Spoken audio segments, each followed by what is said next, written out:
recitation was originally composed by Adika Butler.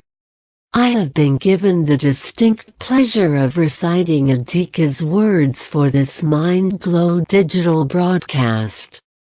Here we go. The High Chief Congo Colton sat in his sacred chambers, where sandalwood incense slowly engulfs his body.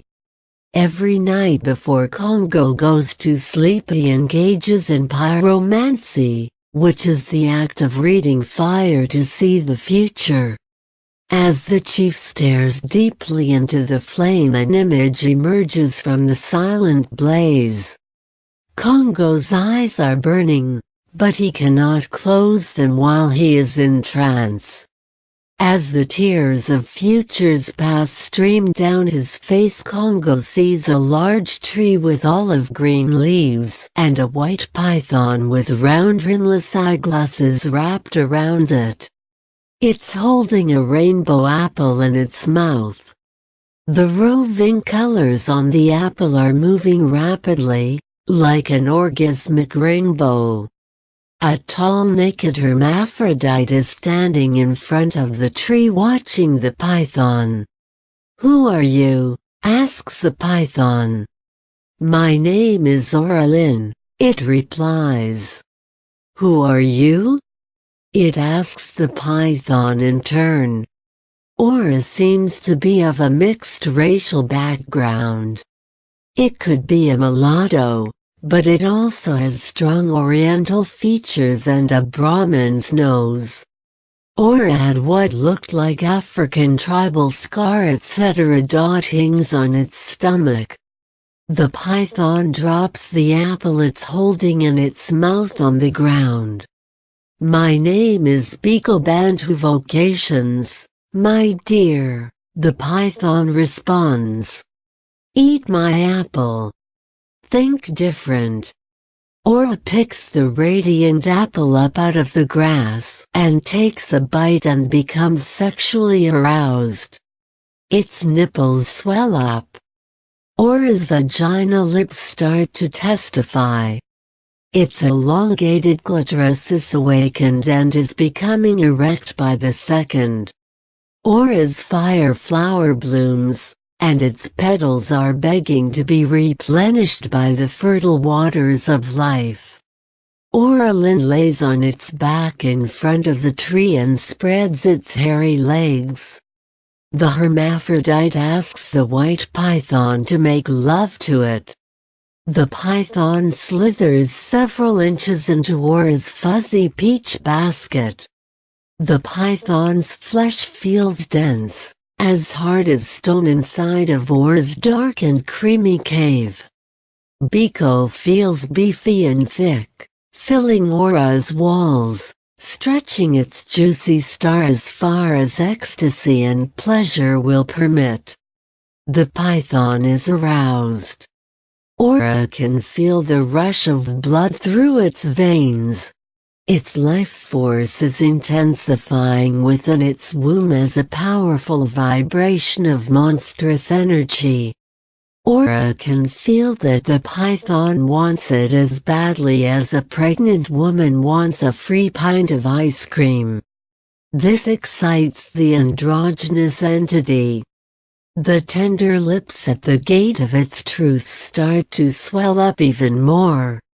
The python thrusts gently, yet decisively, expanding in length and girth inside of Ora's aquatic paradise as it clenches its eyelids and purses its luscious lips.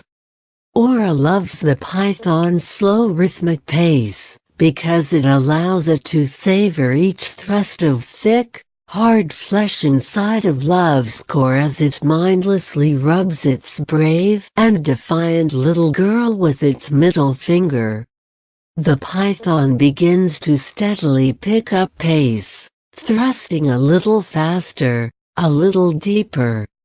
With its eyes still closed, Ora sees a procession of flashing numbers and lengthy mathematical equations sprint across its visual landscape.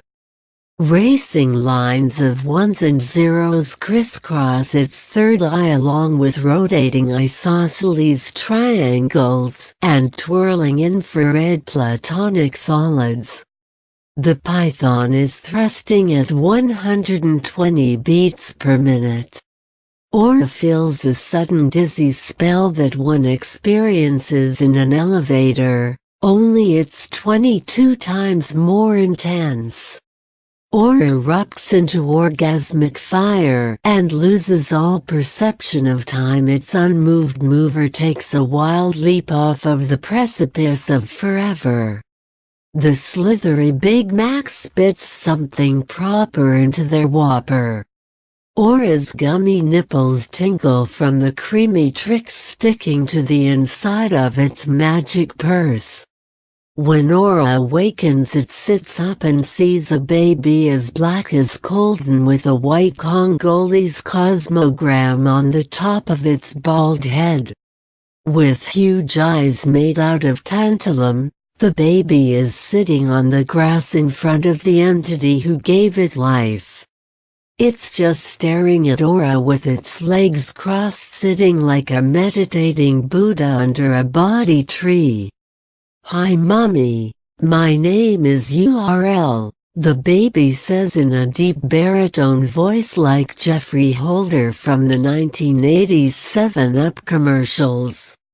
I have come to restore the Dark Star Empire that was destroyed by King Leopold of the Belgian waffles. A few seconds later, a sprawling sea of humanity encircles baby URL. Millions of men and women of all races marvel at him. Like little garbage bins with toe levers, the lids on their heads pop open simultaneously. The men and women reach into their gaping skulls with their bare hands and pull out baby bottles full of gray liquid. The men and women give their bottles to the precocious black baby with sharp teeth like Oda Benga. The baby takes each bottle and drinks the thick gray matter in short rhythmic spurts. It grows bigger, stronger, and more intelligent the more that it drinks. By the time the contents of the final bottle is consumed, the beige baby is a young and vigorous black god with hulking biceps, traps and shoulders and a huge cranium. Without saying a word, URL points to the sky with his index finger like Malcolm, Martin, and Elijah did. A large mothership descends from above the clouds. One of the metallic pizza pies in the sky opens one of its ports and millions of wooden Aquaba fertility dolls descend from the ship in parachutes.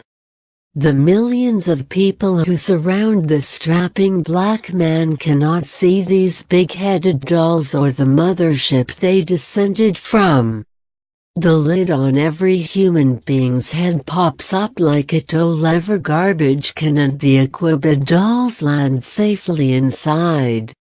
The men and women of the world housing the fertility dolls in their skulls suddenly start doing the running man, pop-locking and speaking in rhyming circular patterns.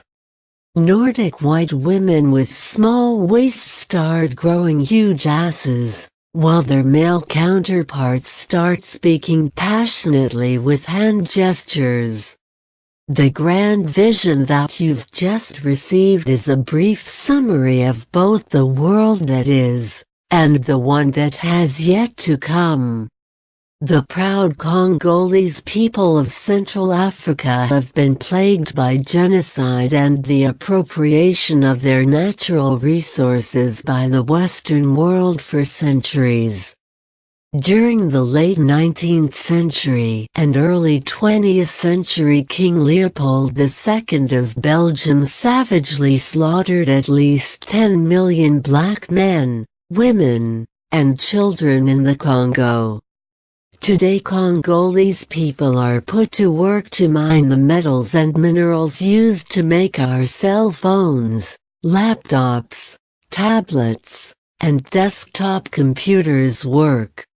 These devices have given the world access to the Internet, which for many, has become a digital pot of magic from which they derive personal power and freedom through education and business enterprise. In his brazen effort to destroy African life, the colonizer is inadvertently making the African mind, by far, the most powerful influencer of world culture on the planet. Imperialist brutality and colonial genocide has opened the portals of spirit through which disincarnated Africans shape and mold computer technology. Their redemption will come through terraforming the minds of humanity to reflect African ways of being and knowing. This is how African ancestral intelligences are working in conjunction with the mind of planet Earth to facilitate the rise of the fallen. I highly recommend that you see the 2016 film, Arrival, for further reference. Rosicrucian philosophy is the cultural appropriation and recontextualization of African spiritual science. In Part 7 of the book The Secret Doctrine of the Rosicrucians attributed to author Magus Incognito, we learn, and I quote, "The higher the manifestation of consciousness in a living thing, the higher the degree of life he attributes to it. And when the indications of consciousness are lacking, he pronounces the thing lifeless." The proof of conscious activity among mineral forms at once leads to the thought that then minerals must be alive. Consciousness, in its essence, manifests as the attribute of receiving impressions from outside stimuli, and the power to respond thereto. And the student will at once recognize this attribute as a fundamental test of living substance. Just as the Rosicrucians hold as a fundamental doctrine the teaching that everything is alive, so do they hold as equally fundamental the teaching that everything is conscious. But, here is where half-knowledge is apt to fall into a trap, and to attribute to the Rosicrucian beliefs quite foreign to them. For in the Rosicrucian teachings, and in the most advanced modern psychology, as well, the term consciousness is not restricted to those phases of consciousness most familiar to us, but, rather, to all forms of awareness, whether higher or lower than the consciousness of our everyday lives. The term consciousness is one most difficult to define adequately, and this quite naturally, for consciousness can be defined and described only in the terms of its own experiences. There is no other term analogous to it which would serve to indicate it to one who had not experienced consciousness. The word which probably best expresses the general idea is the term awareness. End quote. If African bodies decomposing in Congolese soil possess minerals, and minerals have consciousness, it would not be a leap in logic to conclude that the bodies that we typically describe as dead possess a consciousness, an awareness, an ability to receive and process external stimuli. Also, can we make a clear distinction from the minerals inside the millions of Congolese butchered to death by King Leopold and the naturally occurring minerals found in Congolese soil, where minerals are extracted to produce computer products for our benefit? What are naturally occurring minerals when we know that black bodies with minerals have been deposited into Congolese soil millions of years before King Leopold was even a thought? Desincarnated African minds are driving computer technology through the African material resources used to create them. With the advancement of the Internet and its potential, we have been seeing a rise in the term the Internet of Things. This is generally defined as the interconnection of computing devices embedded in everyday objects. So with Amazon Alexa, and similar cloud-based computer products that have yet to hit the public markets, it will be possible for a central computing system to communicate with both your refrigerator and your stove to help facilitate the preparation of a gourmet dinner. The first computing device is organic, and it is called the spiritualized human brain. It interfaces with the minds of other people, plants, animals and minerals in its environment through telepathy, which is a form of touch. What keeps many people from realizing their mental telepathic ability is the emotional restrictions they place on themselves because they are afraid to feel fully. They fear that if they allow themselves to do so, they will be utterly destroyed. The key to mental telepathy is a strong heart.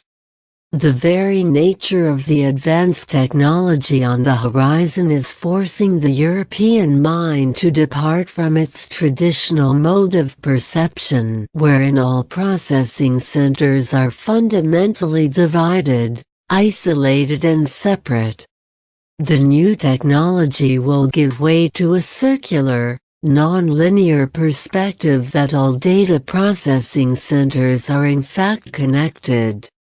While the Internet of Things is a new concept for the European, it has been a fundamental perception within indigenous cultures of Central Africa and the African continent as a whole. The future of computer processing is African because it is nothing short of an extrapolation of an ancient African past. There is a scene in the 2005 movie Skeleton Key where the Vodun practicing spirits of black slaves imply that they have to occupy white bodies. It's suggested that this is because modern black people no longer have the mentality that makes them good hosts for inhabitation by spirits. In the film, it's implied that modern blacks are no longer good hosts because they thumb their noses at traditional African spirituality. They seemingly regard it as superstitious, unscientific and intrinsically irrelevant, although it is anything but these things. Film art often imitates life, and I suspect that many African ancestors are expressing their will and intelligence actively through computer technology. Many people in the African diaspora have turned their backs on the very spiritual modalities that allow these African ancestors to communicate with them more directly to transmit their priceless treasures of darkness. When the global African diaspora inevitably ascends to the forefront in innovating computer technology, then they will, by default, enter into a composite state with the metahuman ancestral intelligences transmitting the computer systems technology undergirding the development of the Internet. The tech-savvy can use these systems to innovate progressive social constructs that mirror the very principles behind the emerging computer technologies.